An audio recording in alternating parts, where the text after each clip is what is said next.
എങ്ങനെയുണ്ടായിരുന്നു? ഇപ്പൊ നമ്മൾ അദ്ദേഹത്തിൽ നിന്ന് ഇൻഫ്ലുവൻസ് ചെയ്യുന്ന കുറെ കാര്യങ്ങൾ ഉണ്ടാവല്ലോ. ഇപ്പൊ നമ്മളെക്കാട്ട് സൂപ്പർ സീനിയർ ആയിട്ടുള്ള ആളുകളോട് വർക്ക് ചെയ്യുന്ന സമയത്ത് ധ്യാൻ ചേട്ടൻ്റെ ഇൻഫ്ലുവൻസ് ചെയ്ത കാര്യം ഇഷ്ടപ്പെട്ടു. അത് ഭയങ്കര കൂളാണ് ചേട്ടൻ. പ്രത്യേകിച്ചിട്ട് തലയിൽ പഠിച്ചതൊന്നുമില്ല,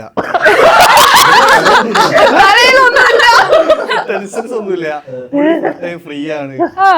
അതെന്തുകൊണ്ടാ അറിയാമോ? ഇതിനെല്ലാം പറയാം തലയിലൊന്നും ഇല്ലല്ലോ, തലയിലൊന്നും ഇല്ലാത്തവര് ടെൻഷൻ ഉണ്ടാവില്ല. ഭ്രാന്ത്, ബുദ്ധിയില്ല, ബോധമില്ല, തലയിലൊന്നുമില്ല. അങ്ങനെയല്ല, മൊത്തത്തില് പ്രത്യേകിച്ച് ബാരിയേഴ്സ് ഒന്നുമില്ല.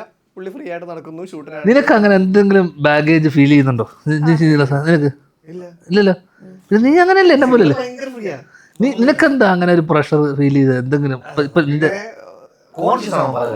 ആണോ? നീ കോൺഷ്യസ് ആണോ? എന്ത് കോൺഷ്യസ് ആണോ? ശരിക്കും ചിലത് എന്താന്ന് പുറത്തു പറയാൻ പറ്റുമോ?